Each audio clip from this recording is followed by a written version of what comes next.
I'm Theo. And I'm Juliet. And this is Apologies Accepted. We offer an entertaining look at some of the big issues in history by examining public apologies of the famous and infamous. We're looking at politicians, serial killers, actors, and you. Send us a public apology you would like to make, and we'll read it on the air and give you a chance to redeem yourself or just get some guilt off your shoulders. We're here for you. Once a week, maybe more if you're really, really sorry.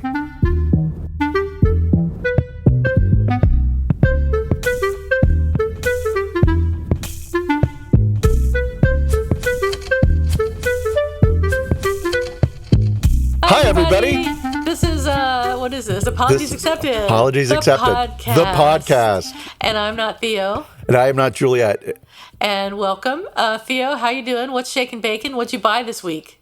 Oh, wow. Have I bought a lot? Have you? That's so exciting. I did. I'm so glad you asked that question. How weird that you asked that question, because I was like, nobody's going to care about what I bought. I care. I bought bocce balls off of eBay. You did? They're antique bocce balls, yes. Oh, so cool. I am super, super excited about them. And then, so my friend Terry's birthday is the end of June, and he likes antiques. What could you possibly buy Terry? That's what is so impossible, because Terry buys himself anything that he wants, and it's like, I want to get you a fun present, and it's like, it's not important, it's not important. Okay, cool. So I know some things, like he likes French, he likes antiques, he likes metal kind of industrial.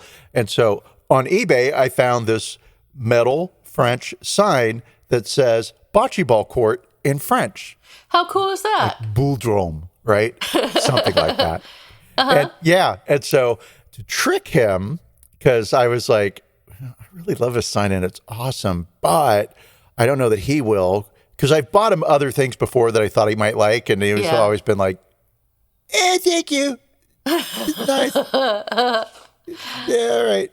So so I sent a photo of the sign with my bocce balls, and I was like, look, I bought bocce balls and a little sign. And he was like, that's nice. Oh. So I'm keeping the sign, because my trick was, if he had a big response, like, that sign's so cool. Like, surprise, bitch, happy birthday. No.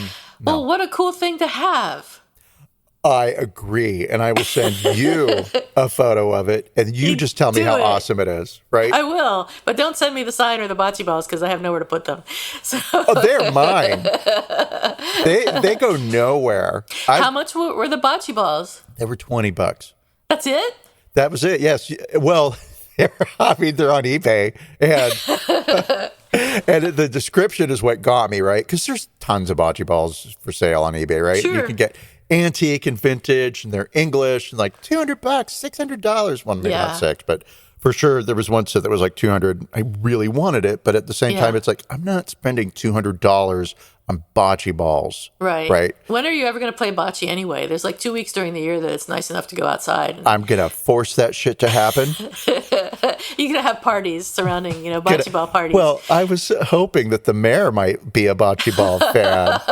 And then, you're going to have to tell us about the mayor, too. So I totally forgot about that. So anyway, the bocce balls, $20. And the description was, I am helping an elderly lady clean her house. I was like, sold. Whatever you say, mine. I'm buying it. Here's money. Take it all. Awesome. So yeah. And then, so we have a friend who is personal friends with Mayor Lori Lightfoot of Chicago fame, right? Yes. And before I ever knew that our friend was friends with Lori Lightfoot, right? In the dark days of the Trump administration, it hurts to say that name. I would remember when he was picking on Chicago and cities, right, with Democratic mayors, and like, this is a shithole. It's going to burn the country to the ground. It's all filled with terrorists and terrible people and blah. So Chicago was one of those, and he's had some shit to say about Lori Lightfoot. I don't remember all the details, because I really am trying to forget all about the Trump administration. Yeah. Absolutely. Yeah. And so I just remember being awed by her every time I saw her behind a microphone and what she had to say, because it was reasonable, it was clear, it was direct, it was forceful, right? But she didn't get into the whole name-calling bullshit stuff, right? Right. but she flirted with it. And that got my respect. I appreciate a little bit of shade. So Karen mentioned that the mayor was coming, and would we be interested in holding a little event at our house, right? And I was like, yeah, absolutely. And Karen had remembered I will just say, like, my admiration for the mayor, right? So that's why she thought of us. So cool. And the mayor came. She was very tiny. I expected her to be like this towering figure. No, I was like, wow. She's like 5'2"? Yeah, just about. Wow. But do you have cameras in my house? That's exactly. Yeah, she was short, and I was like, wow. You're so small. Why? You're so tiny and cute. But in that way that I have learned to never say anything to my heroes. Yeah. Right? Because of Octavia Butler and Mink Stoll, two people that I admired, had celebrity crushes on, whatever, and had the good fortune to meet in real life, and then confess my admiration for them, and it never went well. So I don't do that anymore. I was just like, hey, thank you so much. What an honor. It's true. What an honor, right? Sure. This lunch went great. There were like, I don't know, about 10 people who showed up. And she gave a very short personal speech on speeches. She gave a discussion, right? Whatever, on democracy and her viewpoints around what's happening politically.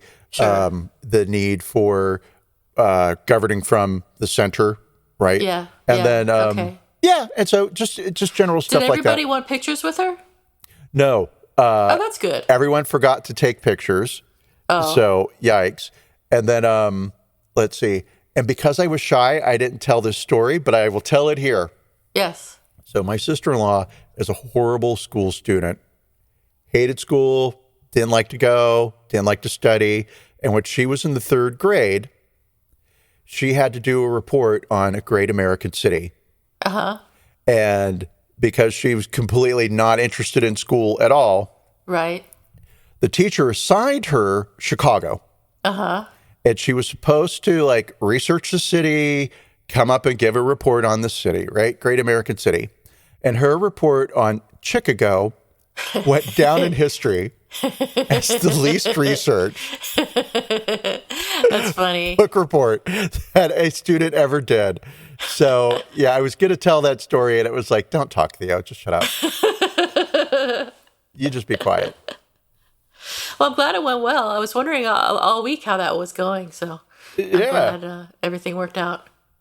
Me too. And that was it. So what's shaking bacon? Oh, God, nothing. I just spent most of the week trying to avoid working. So I did work, of course, because I have a job, but mostly it was just sort of me slacking off as much as I possibly could, which is not good. And if anyone that I work with listens to this, it's not true. I work very hard all the time. But you're always working. Whenever I text you, you're like, I cannot talk to you. Right? I am working. I'm working. Absolutely. But it's really foggy in San Francisco today. If anyone's interested in the weather, that's about all that's going on in my life. I might take a walk later today. That could be exciting.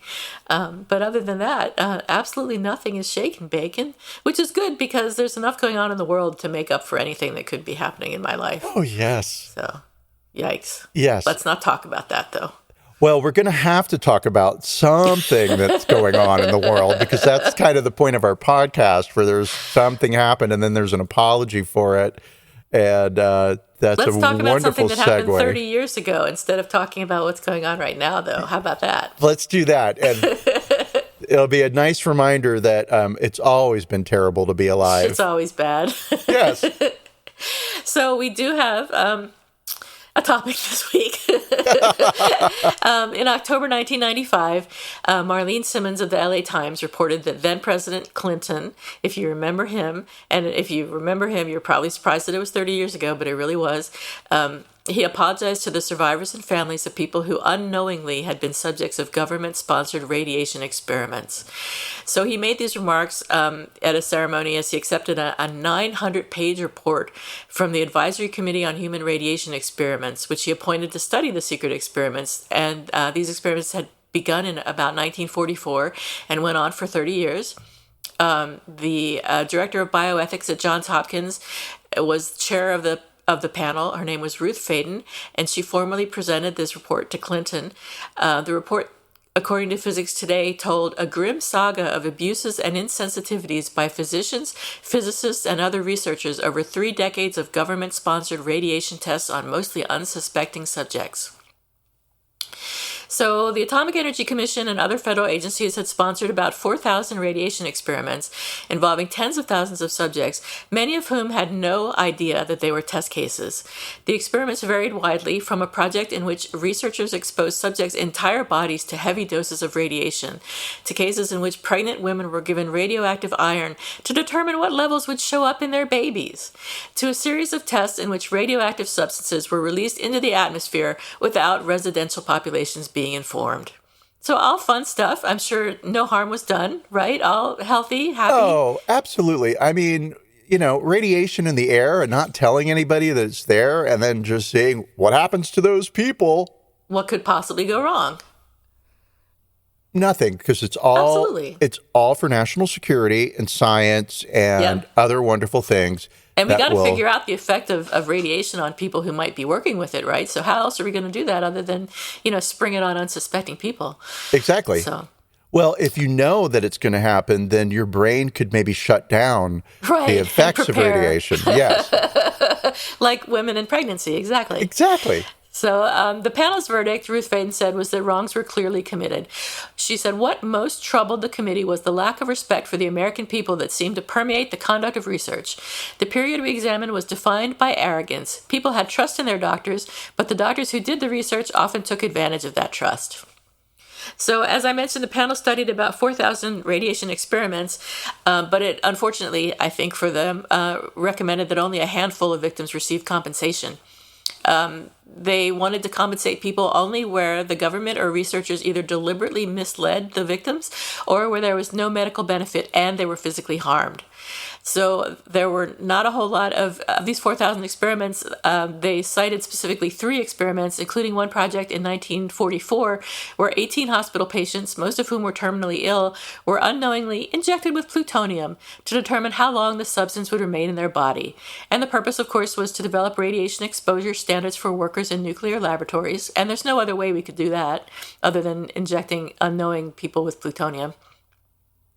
And the committee also recommended that several subjects of total body irradiation experiments conducted during World War II and the subject of a zirconium injection experiment be included. Now, I'm thinking about that. Zirconium is a hard metal. It's like copper or something.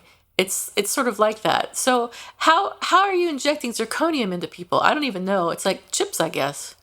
I didn't look into it. There's no way we could possibly ever find out. There's no way we would ever want to know, I think, is really more the case. No, thank you. God, the things that we've done to people. I mean, it's just a nightmare. Never trust the government, I guess, is the lesson to take away from all of this. But we'll hear more about it, though. Don't worry. There's much more to come. Much more to come. Administration officials appeared to leave the door open for additional restitution, however. Energy Secretary at the time, Hazel O'Leary, said in an interview that there could be thousands, many thousands of individuals who deserve payment. But she stressed that, fortunately and luckily for them, both the government and the panel were hampered by poor or non-existent record keeping during that time. She said that of the 10,000 calls we received, about 3,000 people gave us enough information to enable us to look in records, and in all the searching of 250,000 pages, we found only 50 names.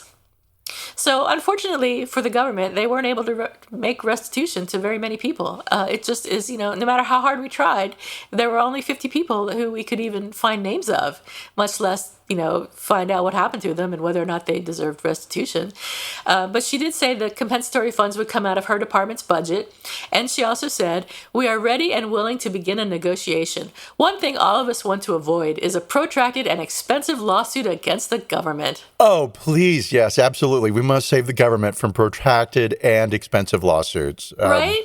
Right, because, All of us want to avoid that, for sure. Nobody wants an expensive lawsuit against the government. I mean, the government can't give money away. They have to compete with the Catholic Church. It's a race to the top. Oh my God, it's the worst. So a bunch of these studies were undertaken in secret. Obviously, this was long before it became standard practice to issue informed consent to medical research subjects. So I guess I always assumed that informed consent was a thing, but not even close to being the case. Didn't really happen until 1974, when the government recognized the need to protect human subjects and established regulations that govern human research. Did that grow out of the Tuskegee? That I think, when was the Tuskegee thing? That was earlier. The 40s, but it went on for like years and years. Yeah, like decades. So one of the first times I remember hearing about informed consent and stuff like that is the Nuremberg Code, which was a statement of principles that came out of the court trial of Nazi physicians who conducted medical experiments on concentration camp inmates. So among the Nuremberg Code's provisions were that the subjects of medical research must give their consent, that the research must be for the good of society and not random in nature, that risk must be minimized, and that subjects must be free to remove themselves from the experiments whenever they wanted. So these principles were discussed as early as 1947. I mean, this says as early as 1947, but that doesn't seem that early to me. But anyway, the Nuremberg Code was adopted for atomic, biological, and chemical warfare research by the military of the U.S. military in 1953, I'm sorry. But the action was marked top secret and was not really made known until 1975. So the committee found little evidence that the government made an effort to inform its researchers about the new rules or to clarify many ambiguous issues, notably what consent means in practice. So informed consent, the first, even before the Nuremberg Code, which is the first time I remembered hearing about it, it had been kind of a thing since about 1905, and there are two cases that were relevant. One was Moore v. Williams, and the other is Pratt v. Davis. I got this information from the spring 2021 Oxner Journal. The first author is Lydia Bazzano for the article that I stole all my information from. And in the case of Moore v. Williams, the plaintiff, Anna Moore, consented to an operation on her right ear. However, once she was anesthetized, the physician decided to operate on her left ear because he figured that the right ear was not as severely affected by disease as had been expected. What ended up happening was that her hearing was further impaired by this operation. So she sued the surgeon for assault and battery in changing the laterality of the operation without consent.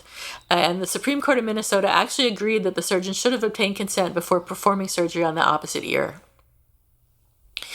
And then in the case of Pratt v. Davis, the plaintiff, Mrs. Parmelia J. Davis, had filed suit against her surgeon again for battery after he performed a hysterectomy without her consent.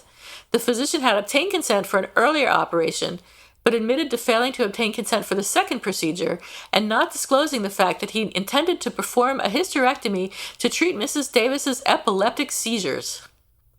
Wow. Right? How is the womb related to epilepsy at all, except for female hysteria, I suppose? I suppose, right? But, oh my God. He said that he intentionally misled the plaintiff as to the purpose of the operation, claiming that because she suffered from epilepsy, she was not competent to give her consent or to deliberate intelligently about her situation. Which is ridiculous. I don't even know what to do with all that. I mean, it's horrifying. Well, really. And even if arguably she's not competent, she must have a caretaker. Somebody is competent. Yes, right? So you still have to talk to someone.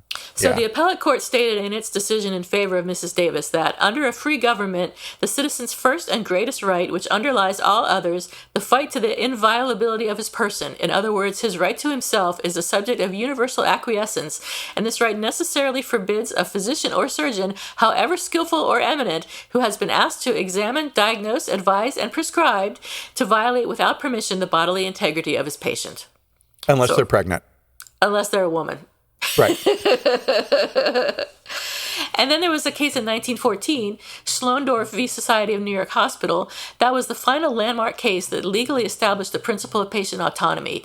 The plaintiff, Mary Schlondorf, explicitly stated her wish not to undergo surgery, yet was subjected to hysterectomy to remove a fibroid tumor without her consent. In the ruling, Judge Benjamin Cardozo wrote, "Every human being of adult years and sound mind has a right to determine what shall be done with his own body, and a surgeon who performs an operation without his patient's consent commits an assault for which he is liable in damages." So thank God for all that. I think it's interesting that there's this.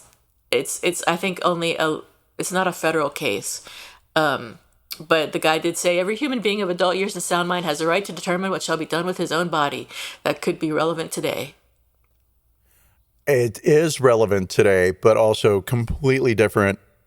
Yeah, I mean, completely different subject, but... not so much. Let's keep going into the past. Let's not talk about all right, let's talk about the current past. problems. So, notably, these landmark cases that established the legal precedent of patient autonomy all had female plaintiffs at a time when women did not have the right to vote in the United States, indelibly intertwining the right of patient autonomy with the right of a woman to consent to procedures on her own body. Now, I don't remember when women were given the right to vote, and there's no way to find out, but I think it was before 1914. Actually, I don't think 1918. I don't think women have the right to vote today, actually. I'm surprised that we do. Well, won't be for long. You don't have to worry about that, lady. That's right. Jesus. Women's vote first. Because that's how my brain is working today. Well, it was in August 26th of 2020, according to this article. Clearly not correct. Let me phrase it better. So while we're looking that up, the principle of informed consent remained nameless and not legally binding until the term was first publicly recorded in the court documents for the 1957 case Salgo versus Leland Stanford Jr. University Board of Trustees. The plaintiff in this case, a man, had arteriosclerosis and underwent a translumbar procedure to evaluate its extent. During the procedure, a contrast agent was injected into his aorta to identify blockages, and the procedure resulted in permanent paralysis of his lower limbs. He sued the University Medical Center and its chief surgeon for lack of disclosure of this potential risk. The appellate court directed that each physician must exercise practical insight in completely divulging potential procedural hazards, and that physicians are liable for failing to disclose information that a patient would need to make an informed decision regarding medical procedures. This legal ruling was the first to identify and focus attention on the need to provide the patient with information about the potential benefits and the risks of any medical procedure. So these cases establish the legal framework for and the principle of informed consent, as well as the duty of physicians to obtain informed consent for diagnostic and or therapeutic medical procedures. But the concept of informed consent in human subjects research began to emerge in parallel as a consequence of the investigation of Nazi war crimes at the end of World War II. So this is where the Nuremberg trial comes in again. 23 physicians and bureaucrats in 1947 were charged with crimes against humanity and war crimes for medical experiments conducted on concentration camp inmates in Nuremberg, Germany. The verdict of the International Military Tribunal, which was a trio of American judges empowered under international law adopted by the Allied powers, set forth a series of 10 basic rules for the conduct of human experiments that has become known as the Nuremberg Code. I will not go through all those rules. But the Nuremberg Code represents the first explicit attempt to regulate the ethical conduct of research experiments with human subjects and is notable for the emphasis it places on voluntary consent. A section of the ruling entitled Permissible Medical Experiments states certain basic principles must be observed in order to satisfy moral, ethical, and legal concepts in human subjects research, and the first of these concepts is the voluntary consent of the human subject.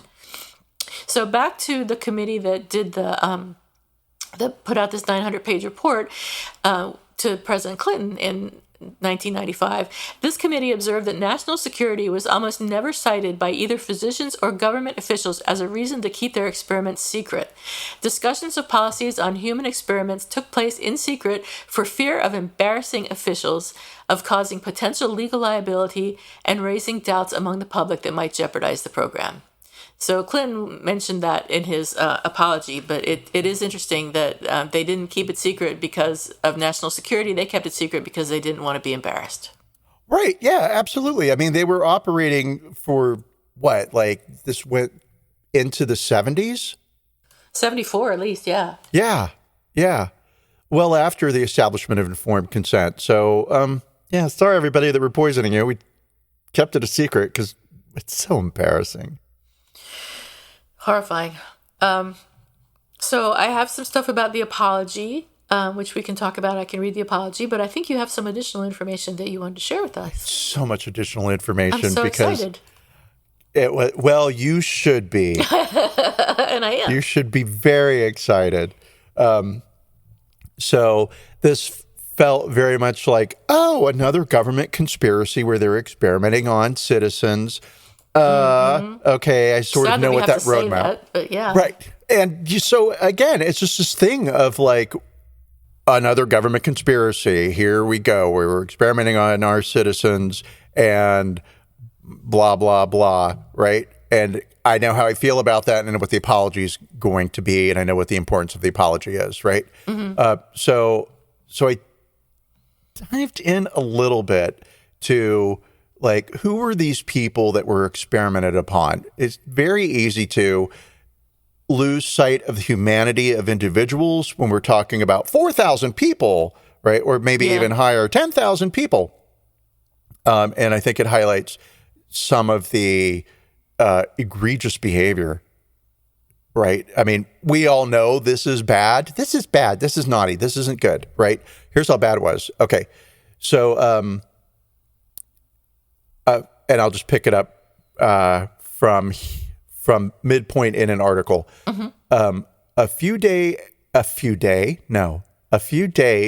plural, after Hempelman's March 26, 1945, my birthday, recommendation that a hospital patient be injected with plutonium. Right. Wright Langham of the Los Alamos Laboratory Health Division sent 5 micrograms of plutonium to Dr. Friedel with instructions for their use on a human subject. The subject, as it turned out, was already in Oak Ridge Army Hospital, a victim of an automobile accident that had occurred on March 24th, 1945. He was a 53-year-old colored male named Eb Cade, who was employed by an Oak Ridge construction company as a cement mixer. The subject had serious fractures of his arms and leg, but otherwise was well-developed and well-nourished. The patient was able to tell his doctors that he'd always been in good health. Mr. Cade, or HP-12, the code HP stands for human product, was later assigned to a patient, and he was reportedly injected with 4.7 micrograms of plutonium. The small amount of material injected in Mr. Cade was not expected to produce any acute effects, and there was no indication that any were experienced. However, except for his fractures, Mr. Cade was apparently in good health and at the age of 53 could reasonably have been expected to live for another 10 to 20 years. However, there was 20 years? Yeah, he's 53. Well, this was in the 40s, right? So an average life expectancy was. Okay, but yeah, anyway. 10 to 20 years of health, right. life. But there was an elevated risk of plutonium-induced cancer. Also. All right. Let's see. So one documented course of treatment noted that Mr. Cade had marked tooth decay and gum inflammation, and 15 of his teeth were extracted and sampled for plutonium. The committee was not able to determine whether the teeth were extracted primarily for medical reasons or for the purpose of sampling for plutonium. I can tell you already, I was looking for a trace of plutonium. Oh, God. In September of 1945, in a letter, Captain David Goldrig at Oak Ridge informed Langham that more bone specimens and extracted teeth will be shipped to you very soon for analysis. Thanks. Yeah, so let's see. And then Mr. Cade departed suddenly from the hospital. He just walked out. And he moved to Greensboro, North Carolina, where he died a few years later of a heart condition. And in a March 1946 letter, Wright Langham wrote to a doctor who was the primary care physician at another facility that was also conducting secret radiation experiments on people. And in his letter, he says, in case you should decide to do another terminal case, I suggest you do 50 micrograms instead of 5. This would permit the analysis of much smaller samples and would make my work considerably easier. I feel reasonably certain there would be no harm in using larger amounts of material if you are sure the case is a terminal one. And so their findings, what were the results, right? I know. It's like, okay, guys, however you need to justify it. So what they discovered from these radiation studies was that 2/3 of plutonium injected into the bloodstream is deposited into the skeleton, and more than 1/5 is deposited into the liver. The level of plutonium in the blood is high at first. It's like 35% when injected after about 4 hours, and it decreases to about 15% after the first day. It falls rapidly, which rules out the use of blood test as a means of diagnosing the degree of exposure of personnel. The Los Alamos report used the accumulated data, so from the studies of 15 patients, to determine excretion rate equations, which appear to be most easily described by the following logarithmic function: y5 ax squared b. Thank you so much. I'm not making this up. All right. I know you're not. I'm just laughing because you're reading it to us. Well, I have to because I don't understand it. Y is the amount of plutonium expressed as a percent of the injected dose excreted in a single day. X is the time of observation in days after the injection. And A and B are constants derived from the observable data by the method of least squares. This equation was, I don't even care. It's so mathy now. But so they figured out where in the body does plutonium rest once it's injected. And then, here's a formula to figure out if somebody presents, we can backtrack to like exposure. How much were they exposed to? When did the exposure happen, right? And so, okay, fine. So they're doing this so that we can protect our factory atomic bomb workers. And again, with all of that, allow me to introduce you to the person who discovered radiation, because I needed somebody to ultimately blame for all of this. It's like, where does radiation come from? How did it get here? And why are we sticking it in people? Right? Oh. So let us go back in time. Let us go back to the 1860s when Poland was under control of Russia. Russia was stamping out Polish language, Polish intellectuals, Polish art, Polish everything. You could not speak your language at home. You could only speak Russian. All the street signs were replaced with Russian letters. And so into this world, on November 7th of 1867, Monia Solomea Sklodowska was born. She is known to us as Marie Curie, but to her family, she was Monia. Her dad was a science teacher, and he worked at a university teaching male students. Women were not allowed to go to universities, but they were allowed to go to school. And every day that Monia would walk past a statue of the Tsar, she and her friends would spit on the statue on their way to school. In school, you learned Russian, you learned Russian history, you learned that you were Russian, everything's Russian, right? But there were teachers who did secretly teach Polish poetry, right? The kind of sliding in there, allowing for some Polish language lessons, right? But very much under the radar, and you could be fired immediately for doing this. Her dad was one of those teachers, and her dad got fired. And so the housing came with the job. So they had to switch houses. Oh, no. Right? Okay. And so it was a family of, I believe, 5 people. And in order to make ends meet, they had to bring in students to rent space, to rent beds and cots, etc. So they would bring in 10 to 20 students at a time to sleep all throughout this. I don't know how big the house was, right? But it was not big. And so Manya and her family would end up sleeping in the living room and on couches and sometimes in the kitchen when the house was overcrowded, right? But all of that was in an effort to make ends meet. However, the family they were members of the intelligentsia. They had been somewhat noble. They were living in genteel poverty, but super brainiacs. Everybody in the family was pushed into school, right? Was pushed to succeed. You were first in your class. You were going to have plans for your life, even the girls, right? And that has to be said that way because the expectation was that women would just get married, right? But there was this kind of beat in Poland where it was like Polish culture is dying, and so it must be retained. And this means even among the women, every Pole has a sacred duty to their country to keep Polish culture alive. So there were these things called flying universities where it would be a group of people who would meet in a basement, in an alley, in somebody's living room, and it was always in rotation, right? And you would learn about Polish poetry, but this was geared towards women, right? And the idea was that as mothers, they would teach their children about the Polish history and the Polish culture, the Polish literature, and all these great things about what's happened in the past before Russia came. And so not quite enough of a world for Marie's sister, whose name is something like Bronislava. And let's just call her Bronislava because that's real close to what her name is. And so Bronislava wanted to be a doctor.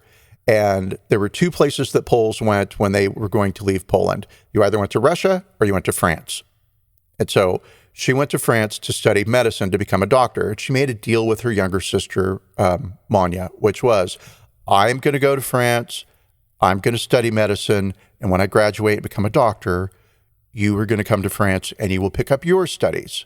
Because at this time, Manya was flirting with math and chemistry a bit in these flying colleges.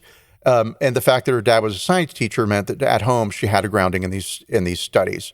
So Manya remains in Poland, and she becomes a governess to a new moneyed family. And the new money family was kind of mean to her because they knew who her family had been, right? Right. And her family lost their position partly because of Russia's dominating the country, and also partly was just the way things fell, right? They just kind of ran out of their money. So they would embarrass and humiliate her for having been somewhat ennobled. And she left that position and she became a governess to another family that really respected her. And they called her our brilliant, our darling Manya. And she was kind of pretty, which is sad to say when you're talking about somebody who achieved so much that I have to comment on her looks. But they're important because the eldest son fell in love with her. And the eldest son went to his parents and said, oh my God, Manya is so smart. Yeah, she is. And she's so nice. Oh, she's great. I really want to marry her. No, you have to marry a noble woman. Right. We're new money and we need some old blood. Right. And you're not going to marry the governess. And we don't care who her family was at any point. It's not like they were like super noble. Right. Cool. All right. So she is heartbroken. But around this time, she gets to go to France and pick up her studies. That's kind of sketchy, though, isn't it? That you're the governess of kids, and one of them wants to marry you. Oh well, sorry. So he's her age, and he was at university. Yeah. Oh, okay. Okay. Right. I was like, wait a minute here. So sorry. Okay. I didn't realize there was so much drama in Marie Curie's life. The eldest son, who was away studying at university, came home one summer and was like, sad. Wow, you're really beautiful and you're so smart and you're so great, right? And my family loves you already.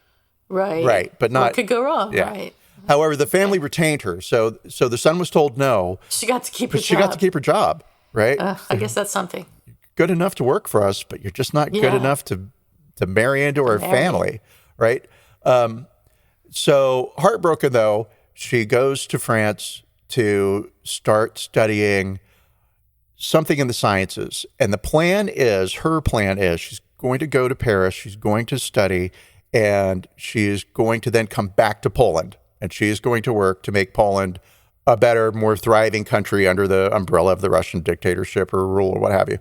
So cool. So she gets to Paris and she gets a little garret that's herself. Sorry, it's not herself. She gets a little garret and she has a space all to herself. And this is one of the few times in her life where she's had private space that was hers. She either lived in a house with 25 other people in it, or she was working as a servant in a house and under somebody's beck and call. So she gets to experience a little taste of freedom. She lives a very impoverished life. She has to go to her sister's house for food. She existed on bread and water for months at a time. And in the commentaries about her life, it's very common to read the phrase, Marie Curie fainted from exhaustion and hunger. But she was one of these very driven people who worked until 2:00 in the morning studying, Jesus. right? Wow. And then would get up at 6 to do it all over again. Wow. On no food. On no food and no and probably sleep. no coffee either. Well, she couldn't afford it. So money was a thing, but she's living the life of intellectual development, and that is what she is craving. And again, this is all for the purpose of not her own self-glorification, right? But for Poland. Yeah. That is her ultimate plan until she meets a French student named Pierre Curie, who was a physicist whose studies actually led to the invention of the ultrasound. So we may credit him as the grandfather of the ultrasound. Thanks, Pierre. Thanks, Pierre. They're married in 1895. They have 2 daughters, Irene, who later goes on to win a Nobel Prize in chemistry, Wow. and Eve, who goes on to be a concert pianist. Good for her. So I feel bad for Eve. But she got to tour Europe, and so good for Eve. It's pretty nice. Irene's the daughter that, like, she's the daughter. Became famous, right? Irene's the one that comes up a lot whenever you're looking into Marie Curie's life. It's Irene, and then Eve. All right, cool. So they being Marie and Pierre, discover a new element, right? They're into science. They're doing the research. X-rays were kind of known. The world was very much still hooked into Isaac Newton's view of the structure of the universe. So there's classical physics, right? But she and Pierre discover a new element that they call polonium, which is named after Poland. And Curie was studying uranium rays as she was preparing for her doctoral thesis. And she made the claim that the rays were not dependent on uranium's form, but on its atomic structure. Her theory created a new field of study, atomic physics, and Marie herself coined the phrase radioactivity. So her discovery kind of pushes science into a new realm of quantum theory and in quantum mechanics, where we start looking at the subatomic world, right? And this is something that Einstein had been talking about in his papers. And so this sort of starts to redefine the world of science, right? The basic structure of science, because it's redefining the basic structure of how the universe is understood. So in 1903, she and her husband are nominated for the Nobel Prize. Actually, her husband's nominated first and only, along with another guy. And he said to the nominating board, I am not going to accept this prize. My wife is my business partner, my academic partner, and she's as responsible for these discoveries as I am. So she became the first woman to be nominated for a Nobel Prize and to win a Nobel Prize, right? Yay. Not only was she a woman, but she's an outsider because she's Polish, living in France. She's a foreigner. But this gets her some publicity, right? A woman did a thing that a man could do. Right. Right. So her husband's I don't want to say he's her biggest champion, but her husband treats her like a human being, right? Yeah. And he dies in 1906 in a carriage accident. Yes, he was crossing the street and he slipped and he fell, and a horse and carriage ran over his head and crushed his skull, and he died instantly on the spot, right? This devastates Marie Curie. There's this very popular image of Marie Curie, and it's thanks to her daughter. I think it was Eve who wrote the biography, but it might have been Irene. One of her daughters wrote a biography. I should have looked up which one. And the biography is called Madame Curie, right? And in it, kind of the end of the story is that, my dad died, and then my mom just never recovered over that and was a grieving widow for the rest of her life. It went on to do all these other great things, but the love of her life was gone, right? Mm-hmm. And Marie Curie's diaries also kind of hold up to this. She says at one point in her diary, the flowers are in bloom. How can they be alive, but you are not? It seems impossible, right? So he dies in 1906, and in 1906, the University of Paris offers her his seat as a professor, and she becomes the first female professor at the University of Paris, and also the first female professor in France ever. Wow. Right? In 1910, she isolates radium, and in 1910, she also defined the international standard for the measurement of radioactive emissions. And it's not that she was working on that. The board, there's some academic board that determines like how much a gram is, how long is actually a yard, right? What is an inch really, right? And then they save these things, I guess, in a filing cabinet somewhere where no one's allowed to look at them or touch them because they're super secret, very important. And so they came to her and they were like, all right, radiation, how do we measure this thing? And she's like, well, you should probably measure it. And it had something to do with like whatever the emissions were off of 1 gram. And so in her honor for coming up with such a really logical, like, oh, wow, we never would have thought of that. That makes a lot of sense. They call those units Curie or Curies, right? So in honor of her or her husband, it's kind of debatable. And her husband, yeah. And her husband or her husband because her husband, right? But so she's isolated radium in 1910.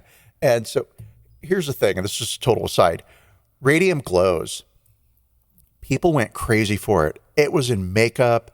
It was in glassware. It was on watch dials. To buy some glass, uranium glass. He was asking me if he could buy uranium glass. And I'm like, no. Even though it's fine, I'm like, no.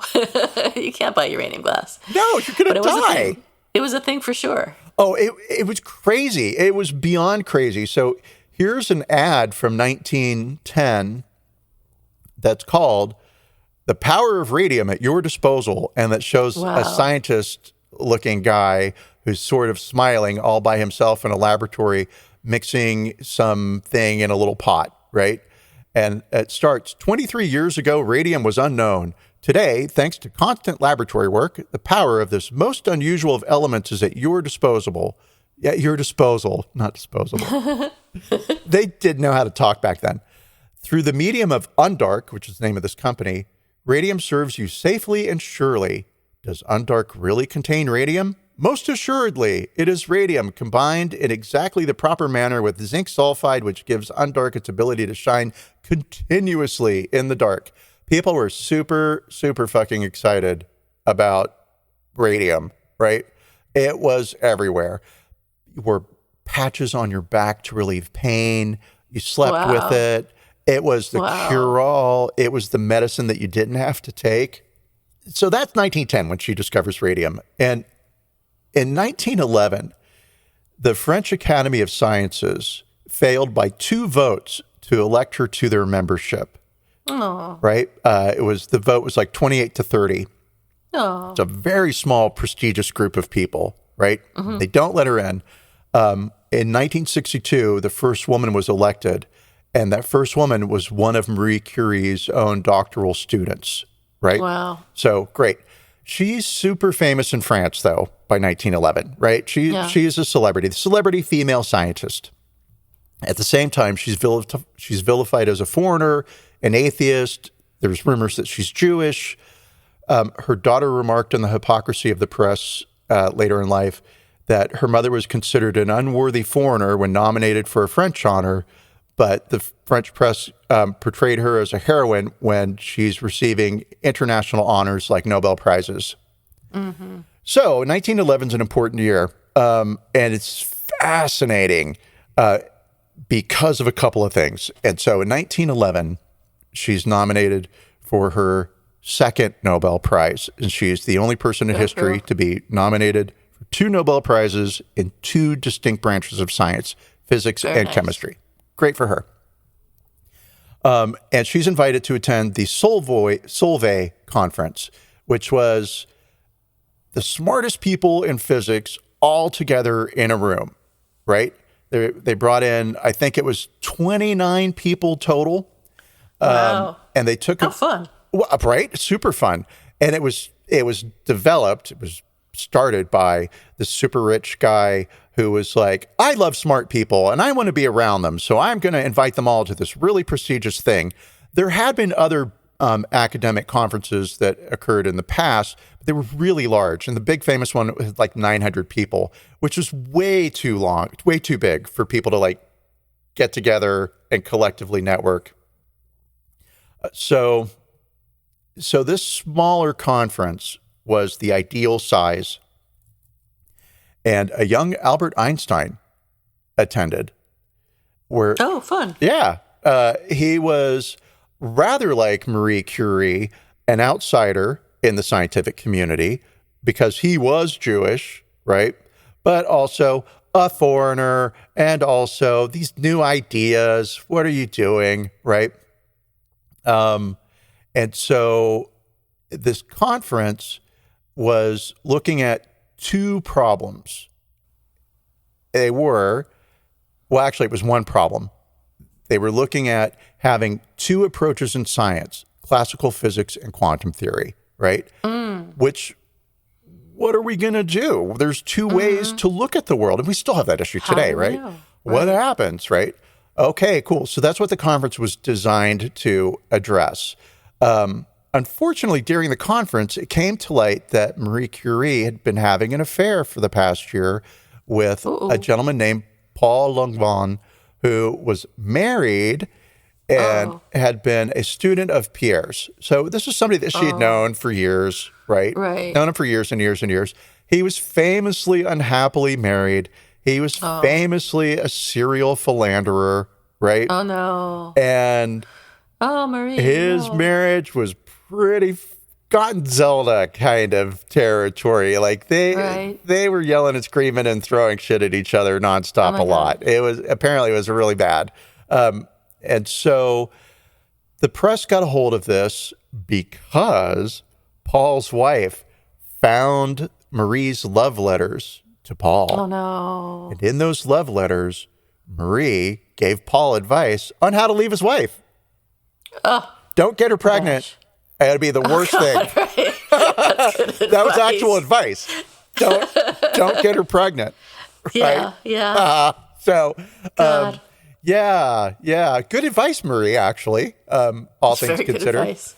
But so those letters with that type of advice coming from a foreign woman who's smart and doing things other women don't do, she was dragged through the press. She was vilified as a homewrecker, a foreigner, a Jewish atheist, and worse, she was 5 years older than Paul. So, wow. And this comes out during the conference, right? So Oh, no. she's the only fucking woman at the conference. Oh, no. Right? With Marie. 28 of the smartest people, most acknowledged smart people in the whole world. Young Albert Einstein is there, right? And young Albert Einstein says to her, he took a shine to Oh, dear. To Marie. Marie, yeah. And my joke is radium and shining, but That's funny. yeah, thank you. I made that one up just now. But actually, he was a Marie Curie fan, right? She lit up the room for him. Hi, I can't stop. And he told her, ignore the press. It's written for reptiles. Allow the lizards their entertainment. Oh, my God. You are above this, right? Now, this is great advice coming from somebody who had recently gotten one of his own students pregnant. Oh, boy. And then later in life, has an affair with his first cousin while he's married to somebody, right? Wow. And then divorces his wife and marries his first cousin. Wow. Yeah. I didn't know that. Me either. Oh. Yeah, I didn't know that until yesterday. But okay, so this breaks during the conference. Sure, Solvay. I'll get it. It'll be there. I'm trying to say Solvang. She returns to Paris to find a mob in front of her house smashing the windows. Right? No. Oh, yeah. People are fucking pissed off. They are not happy with her. Right? So she takes her kids and they go into hiding, and things are rough for her for a while. Now, you may recall that she'd been awarded a Nobel Prize in 1911, right? And the conference happens in 1911, and the affair breaks, news of the affair breaks in 1911. Oh, boy. And so the committee says to Marie, hey, you're going to get your prize and all that, right? Because radium, wow, You did it's it, yeah. pretty. But look, don't come because you're going to embarrass the king. Oh. We can't have any nasty women showing up in Sweden, right? And she says to the conference, I thought that it was my work that was receiving the award.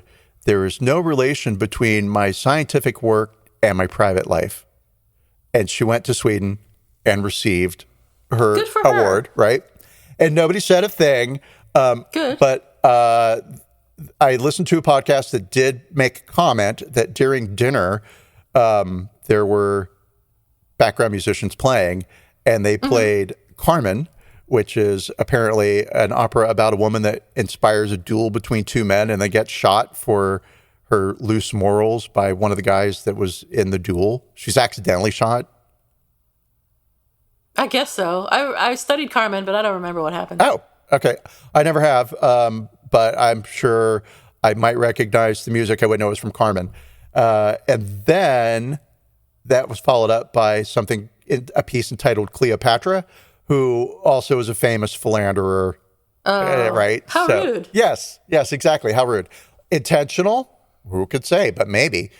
But so she gets her award, great, and then World War I breaks out, and she says, That's what happens when you give a woman a Nobel Prize. exactly, the world loses its shit.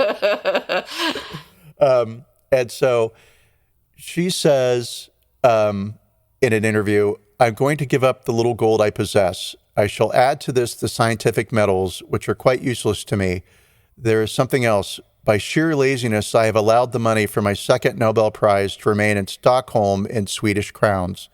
This is the chief part of what we possess, meaning her family. I should like to bring it back here and invest it in war loans. The state needs it. Only I have no illusions. This money will probably be lost. She does take her 2 Nobel Prize medals to the bank to turn them in so that they can be melted into gold and that the money could be used by the state. And the bank refuses to accept her medals, right? Which, cool. All right. So she gets to keep her medals. She invents mobile X-ray units, which became known as Petite Curies. She became the director of the Red Cross Radiology Service, and she set up the first military radiology center. She directed the installation of 20 mobile units and 200 field hospitals. She was assisted by her 17-year-old daughter, Irene, and she trained other women as aides. In 1925, Marie produced hollow needles containing radium emanation, now known as radon, for sterilizing infected tissues. And it's estimated that that her work helped treat 1 million soldiers during the World War I. In spite of all her humanitarian contributions to the French war effort, she never received any formal recognition from the French government. In 1921, the U.S. invited her to the States, and she met President Warren G. Harding at the White House. And the First Lady praised her as an example of a professional achiever who is also a supportive wife. Jesus. France embraced her international fame, and they were embarrassed that she was going abroad without any French medals. So they gave her a Legion of Honor award, which she refused. In 1922, she became a member of the League of Nations' newly created International Committee on Intellectual Cooperation, and she sat on the committee until 1934, the year of her death. In 23, she wrote a biography of her husband. In 25, Poland invited her to become the director of the Radium Institute. In 1932, the institute opened with her sister Bronislawa as their director. Oh, wow. I know, right?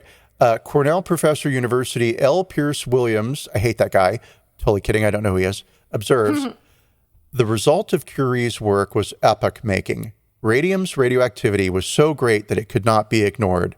It seemed to contradict the principle of the conservation of energy and therefore forced a reconsideration of the foundations of physics. On the experimental level, the discovery of radium provided men like Ernest Rutherford with sources of radioactivity with which they could probe the structure of the atom. As a result of Rutherford's experiments with alpha radiation, the nuclear atom was first postulated. In medicine, the radioactivity of radium appeared to offer a means by which cancer could be successfully attacked. If Curie's work, this is not Professor speaking, this is just a follow-up. If Curie's work helped overturn established ideas in physics and chemistry, it had an equally profound effect in the societal sphere. To attain her scientific achievements, she had to overcome barriers in both her native and adoptive countries that were placed in her way because she was a woman. She died in 1966. Her daughter, Irene, died in 1958. Both died of cancer from radiation. Mm-hmm. Eve, her youngest daughter, the concert pianist, lived to be 100 years old. Wow. Yeah. And then when she was asked what did she attribute her great age to, she replied, "Book learning will kill you, play the piano." I fucked up. She said, hold on.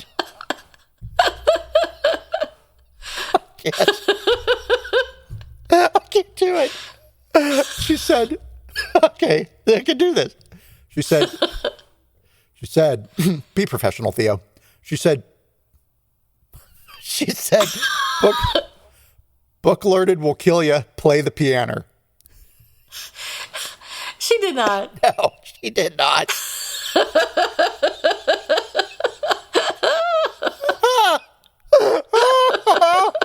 Oh, no, of course not. Oh, if only I had effed it up. I would have. Oh, that would have been so great. Still pretty good, man. But she did live to be 100, so I mean that is not a lie. And that is the end of the fascinating life of Marie Curie, who discovered radiation-ish and did stuff with it. Did she live in France all her life, or did she ever leave? She went back to Poland a lot, but she never left. There was a period when Pierre had proposed and she was writing letters back home where she said she didn't know what to do. She was torn. And her dad said, it is better for you to be a happy French scientist than a miserable Polish school teacher. Well, for sure, yeah. So, but I just wondered if she ever left France and moved somewhere else just because the French were kind of rude to her. No. Oh, okay, No. Mais non. Yeah. All right. Interesting. I didn't know all that about Marie Curie. Yeah, neither did I. And I was like, she can't get any more fascinating. So there we go. The fascinating life of Marie Curie. Okay, so we have our apology and a rating. We do. So President Clinton, in his speech to whoever he spoke to, the people in general, I guess, after receiving this, I keep going back to this 900-page report, did make an apology. And he said, "The United States of America offers a sincere apology to those of our citizens who are subjected to these experiments, to their families, and to their communities. When the government does wrong, we have a moral responsibility to admit it. The duty we owe to one another to tell the truth and to protect our fellow citizens from excesses like these is one we can never walk away from. Our government failed in that duty, and it offers an apology to the survivors and their families, and to all the American people who must be able to rely upon the United States to keep its word, to tell the truth, and to do the right thing. We know there are moments when words alone are not enough. That's why I'm instructing my cabinet to use and build on these recommendations to devise promptly a system of relief, including compensation, that meets the standards of justice and conscience. When called for, we will work with Congress to serve the best needs of those who were harmed. Make no mistake, as the committee report says, there are circumstances where compensation is appropriate as a matter of ethics and principle. I am committed to seeing to it that the United States of America lives up to its responsibility. Our greatness is measured not only in how frequently we do right, but also how we act when we know we've done the wrong thing, how we confront our mistakes, make our apologies, and take action. Clinton said that most of the Cold War era experiments were conducted in an ethical manner, but others, including the plutonium experiments, were wrong and often shrouded in secrecy, not for a compelling need for national security, but for the simple fear of embarrassment. Promising to prevent future abuses, the president also established a National Bioethics Advisory Commission to help shape policy regarding research to assure protection of human test subjects. He also ordered a government-wide review to make certain that the rights of anyone participating in a medical experiment is protected. He acknowledged that medical and scientific progress depends upon learning about people's responses to new medicines, to new cutting-edge treatments. We have to continue to research, but there is a right way and a wrong way to do it. So that was basically the gist of his apology. I saw the YouTube video. I don't know if you watched it. It was like 30 minutes long. The press conference or whatever it was, the ceremony in which he talked about the issues and gave his apology. So I watched that, and that's mostly, I gave the highlights of what he said there, not the whole thing. So I think overall, the apology was a good apology. He did express regret. He kind of talked about what went wrong. He acknowledged responsibility, declared repentance, did some things to make reparations, or at least indicated that he would be doing things to make reparations. And he did, I looked into it a little bit, he did in the next several years give victims money, and then a request for forgiveness. So I think overall this is a pretty good apology. Just focusing on the apology itself and not what happened that required the apology. Right. I would give it an 8 out of 10. All right, cool. I was giving it a 7 out of 10, but also it's the weight of what happened that I know I'm not separating out. Right. So yeah, 7.5. I mean, high, good, and again, high rating. Good apology. Yeah, good apology. I mean, Clinton had the smirk on his face the whole time, which is one reason I hated him so much, is because he always had this stupid fucking smirk on his face. Oh, I hate that man so much. But anyway, it was a good apology, even though he was smirking half the time he said it. Well, he was getting away with murder, and he was laying all the ladies. So. What an asshole. He was happy. I really hate Bill Clinton, but that's all right. I'd take Bill Clinton over Trump any fucking day. In a hot fucking second, please. Absolutely. I would take George Bush, or I'll say nearly anybody, but any right? Previous president over. Just about. Yeah. Not any previous president. Oh, come on. But most. Some presidents were pretty bad. Worse Trump than was Trump? Probably the worst, though. No, I don't think there were any that are worse than Trump. You're right. I'd rather have Bill Clinton than the majority of other presidents, though, even though I hate him. And I can't even say his name without saying that I hate him. Well, he likes you. I know that from Hillary. He says such good things about you, Juliet. He does. So, I'm sure he does. Okay, so you give it a 7.5 and I give it an 8, so we'll just average that to 7.75, which is good. We'll note that down in our Excel spreadsheet of apologies and their ratings. Right, absolutely, which we are keeping up with totally. This is the third Clinton apology, and he apologized a lot. I know. How many more are there, I wonder? There are lots. We should just do an episode where it's all of the Clinton apologies minus the ones we've covered. The greatest hits of Bill Clinton apologies. Yeah. So I guess we've covered this one. That was an interesting topic. Do we have any apologies expected, or what you call them? Who's sorry now? I have an apology expected. Call them? So this one is an apology expected from Beatrice Nixon. I'm having a really hard time not calling her Beatrix, but it's Beatrice Dixon. She's the founder of Honey Pot, which is, well, I'll read you the opening paragraph, right? Okay. She's the 38-year-old founder and CEO who started the world's first plant-based feminine care line with a $21,000 loan. The idea for Honey Pot came to Beatrice in a dream. After trying nearly everything on the market to cure her bacterial vaginosis to no avail, God. Dixon was fed up with the lack of options for women's vaginal health. Then one night, her late grandmother appeared to her in her sleep with the idea to create her own natural remedy to treat the problem.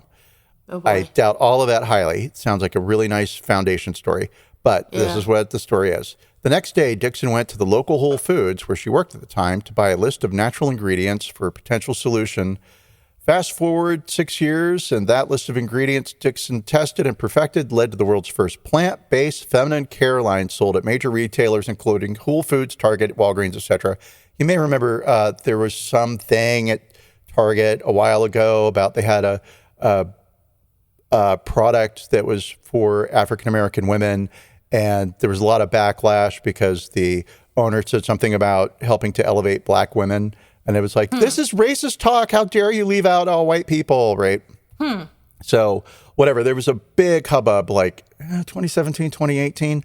Well, Ms. Dixon sold her company, the Honey Pot, to a big corporation that's owned by a bunch of white guys. And they've gone in and changed the formula and didn't tell anybody. Oh, boy. And so today on Twitter, thank you, Twitter, I would like to thank, now I have to get to Twitter. Life is so hard. A tweeter named Zanya Baudi, who said, Honey Pot got bought out by white folks, and now they're not organic anymore.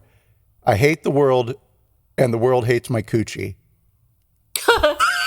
It's like, what is this tweet about? And that's how I figured this out. Well, I didn't figure anything out. This is how I learned. Oh, right? I see. So yes, they've put paraffin in and some other things, some stabilizers, right? Some stuff I that's wonder what just the not main organic. ingredients are in it. Do you know what the active ingredients are?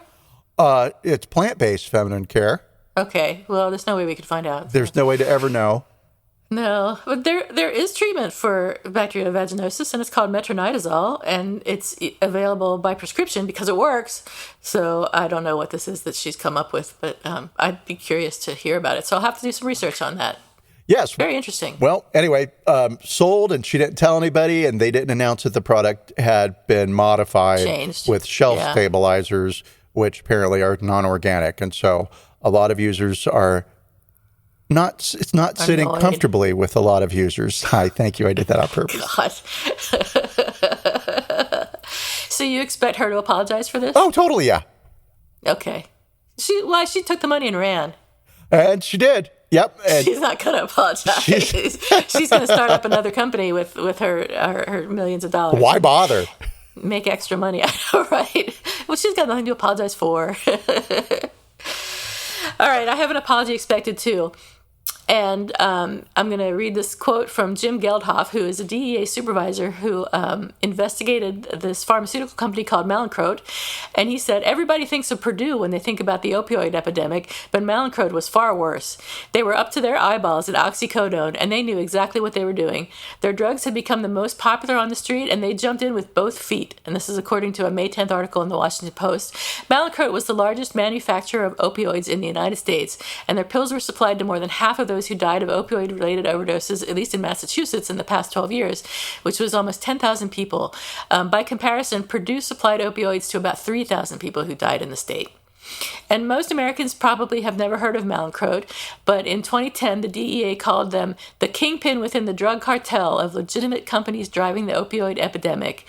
Company managers, of course, pressured sales reps to find doctors who would write large numbers of prescriptions and targeted them for continued business, rewarding top performers with bonuses and overseas vacations and firing those who failed to meet sales goals. Of its top 239 prescribers of opioids in 2013, more than a quarter of them were later convicted of crimes related to their medical practices, had their medical licenses suspended or revoked, or paid state and federal fines after being accused of wrongdoing. So I'm expecting an apology. Well, I'm expecting a lawsuit for Mallinckrodt. This should be called apology and or lawsuit expected. So I'm expecting a lawsuit and or an apology, probably both, from Mallinckrodt at some point in the near future. Oh, you know it's coming. Yeah, it's going to. I don't think Purdue... Did Purdue ever apologize? I don't think so. I think they're still being sued, so I don't think they can apologize without it being seen as an admission of guilt. I can't even keep up anymore. There's the Stackler family, and are they personally responsible or not, and blah, blah, blah. And it's just crazy, this whole opioid thing. And the people that are suffering are the people who are really in serious pain, who need medication to treat their pain. And even people who are at end of life and who are dying of cancer and other things that are in serious pain, they have a hard time getting opioids because of this whole mess. So these pharmaceutical companies have a lot to answer for. Yes, they do. Thank goodness they have a lot of money to help them create answers. Yeah. All right. Well, there goes another week, or as they said on Car Talk, you've wasted another hour listening to our show. Thank you for being here with us, and we hope we'll hear from you and see you and listen to you. And touch you and feel you. And next week. All right. Bye. Bye, everybody.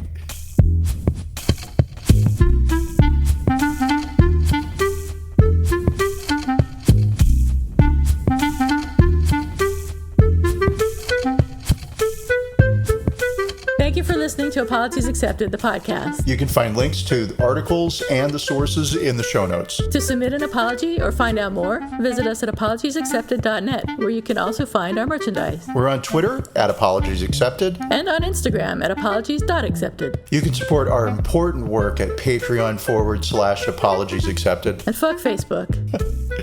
Bye. Bye.